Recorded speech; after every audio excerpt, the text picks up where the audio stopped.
My specialty is vascular surgery, which is an area in surgery where we focus on repairing primarily arteries and veins.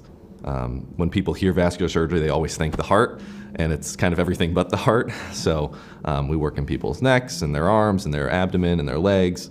And basically our goal is to try and give people blood flow back to areas where they didn't have. Vascular surgery just seemed to be a natural calling for me.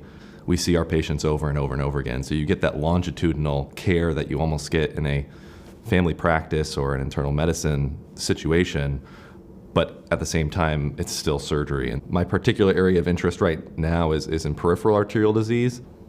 It's kind of an increasing epidemic in this country where we're seeing more and more people who are having symptoms from peripheral arterial disease. So peripheral arterial disease is blockages in the arteries that basically go to somebody's extremities. And so it can be in your upper extremities, but most commonly it's in your lower extremities.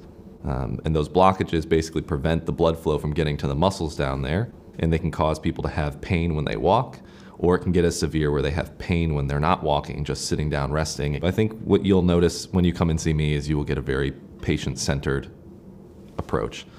I think it's really important to listen to your patients because ultimately they know what their body is experiencing. And then it's always a kind of a group discussion, I think, between me and the patient to help not only give them better outcomes, but also what's the best treatment paradigm for them. And so it lets us come up with the best option for the patient, whether completely open, a hybrid approach, or that endovascular approach, to give the patient the best long-term outcomes. So when I'm not here, my biggest thing is going home and seeing my family because we do spend a lot of time in the hospital. So I do love getting home and seeing them. I have a daughter and we have another child on the way. So it's great seeing them and spending time with them.